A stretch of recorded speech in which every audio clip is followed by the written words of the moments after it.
Say, look out, Jack, we back with another. Make sure you sub up to the channel and like the video, you dig? Hey, it do get wicked. This man waits 7 months to get the man who shot him in the face. Hey, shout out to Family TV for this story. Hey, I can't wait to get into this and see see how he got the man back for, get his get back. But let's jump into this video, though. Everybody wins when the family feels. Now, police are investigating a deadly shooting in East Columbus that happened early this morning. Police say they found the man on Sterling Lane near Stelzer Road, suffering from a gunshot wound, and he died shortly after. Every time you look up, there's a dead body in your backyard. Damn. Or laying on your side of your porch. This is Columbus, Ohio. They shot my car up. And sad for his community. I thought we got away from this. We had a good day yesterday, fishing, then come home to this. Come to me, in like matter of seconds. Heard like 5 shots. Damn. Look out the window, guy's laying there. I run out, try to revive him. Hey, 10 TV was on the scene of an arrest by SWAT officers. You can see them taking 25-year-old Keith Coleman into custody. This has happened on South Richardson Avenue in the Hilltop. He was charged with murder in a shooting back. If he did that shit in broad daylight, oh, your buddy threw his life away. Hey, all right, shit. You gotta do what you gotta do. You gotta get your get back. In July on Sterling Lane. Damn. Fam, when somebody say revenge don't got no date on it, this story a prime example of that. Now, fam, before we go any further, I want to ask you a question. Let alone shot you in the face. But if somebody shoot you and they get away and you still living, what would you do? Today, we talk about a man who decided to get revenge in his own hands. Waited 7 months for the perfect opportunity to kill the man who shot him in the face. Today, we go over his story. See what. Hey, see, that was that man's mistake for not finishing the job. You shot that man in the face and he seen your ass. You have nobody to blame but yourself. Now he done took your life, but you shot at him first. Damn. What happened? See where this happened, wicked. The victim and the suspect, and see where we at today. But before we go over this one, I want you guys to remember, I don't give you no angle. I just give you the story. So with that being said, make sure you like, comment, and subscribe. We'll jump right to it. Today we're going to Columbus, Ohio, about 2 hours away from Cleveland, Ohio. But just 3 weeks ago, a Ohio man was sentenced to decades in prison for avenging his own shooting 7 months later. But in order for us to find out how we got to this point, fam, I gotta take it back 2 years ago, January of 2022, and head to an apartment called Eastside Apartment Complex in Columbus, Ohio, where a 32-year-old man who went by the name of Harry Moore Jr. had shot Keith Coleman Jr. in the face inside their neighborhood. But Keith Coleman had survived, and he lied to police and did not cooperate in the investigation. But detectives were able to collect shell casings from the scene, according to prosecutors. And that was key, because shortly after midnight on July 3rd, 2022, Keith Coleman had laid in wait for Moore at the same apartment complex. Prosecutors said Coleman shot Moore in the face and back. Moore was able to fire 1 round back, and the ballistic testing matched the bullet casing to the January 2022 shooting where Coleman was hurt. Now, police are investigating a deadly shooting in East Columbus that happened early this morning. Police say they found. That's crazy, because of course they're gonna go right back to you, because you the one they shot. You the one he shot in the first place. They got the same ballistics.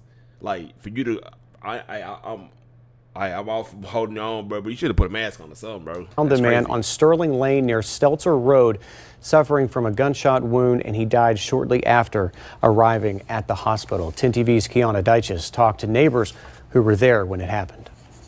Police say the man shot and killed is 32-year-old Henry Moore Jr. I spoke to neighbors who knew him, but they say the worst part about this is what happened here this morning is something they see far too often. Every time you look up, there's a dead body in your backyard. That's crazy work. Or laying on your side of your porch. This is Columbus, Ohio. With bullet holes, busted windows, and shards of glass in Sterling Apartments, Brian Stewart is I'm tired of this. Tired of the violence, coping with the aftermath. They shot my car up. And sad for his community. I thought we got away from this. We had a good day yesterday, fishing, then come home to this. On Sunday morning, there was a shooting in his neighborhood. This time, his dog heard it first. Zeus heard it, come to me, in like matter of seconds. Heard like 5 shots. Look out the window, guy's laying there.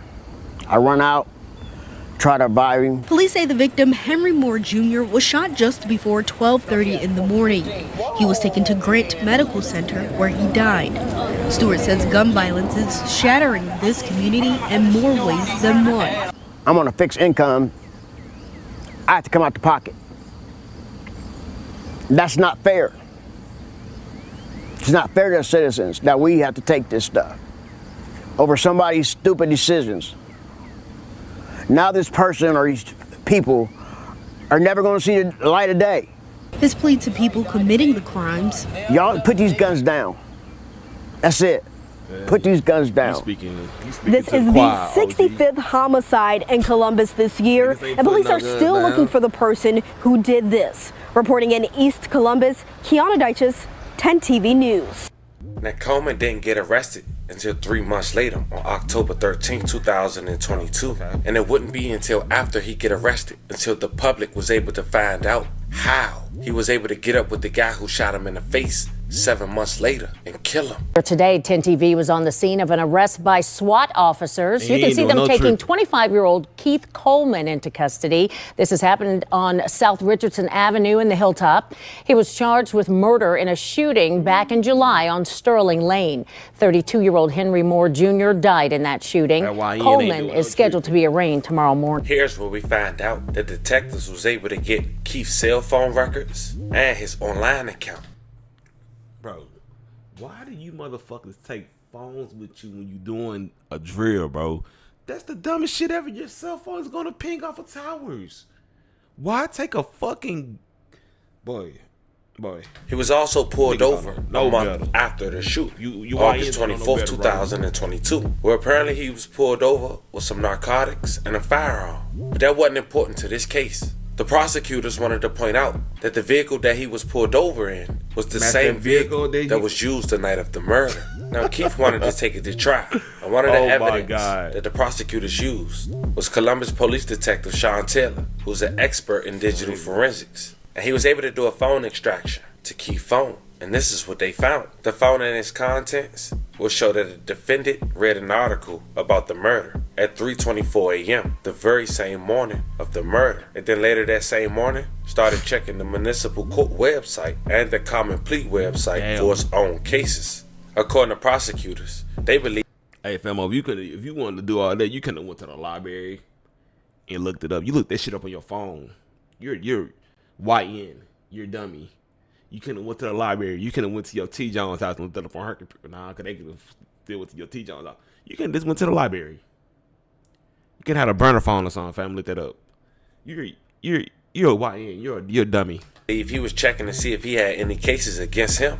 And apparently, they from the same neighborhood, but it got divided between the older generation and the younger generation. Keith was a part of the younger, Moore was a part of the older. And in January of 2022, Keith had talked back to Moore, and Moore had shot him in the face instantly. And of course, if Keith would have talked to the police, the neighborhood would have knew about it and said something. And after 3 months, Keith's face had held up, but he still smiled at Moore's face and kept it cordial about 10 times before he popped him in the neighborhood. He knew what he was going to do, but he wanted to find the perfect opportunity. Now, it's important to know this. According to prosecutors, the car that they used had 2 people. And they can't prove whether Keith was the driver or the passenger. And Keith kept it solid once again, and only he was taken to trial. Fast forward to September 23rd, 2024. Keith was 27 years old, and he was found guilty on 1 aggravated murder and 2 murder charges. Not to mention having a switch. A month later, November 20th, 2024, Keith was sentenced to life in prison without the possibility of parole until after 35 years.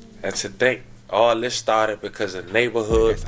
You out of there, buddy. It's a very unfortunate situation. 2 men lost their life because this was all they knew. Hey, it do get wicked. You gotta do a 35 just to get parole, my boy. And you 27 now? Oh yeah, my nigga, you got a long way, my boy. You got time to reflect and think. Man, get in the comments, let me know what y'all think, man. Make sure you sub to the channel and like the video. Damn, it do get wicked, fam. Ain't no fucking way. You niggas gotta think, bro. God damn.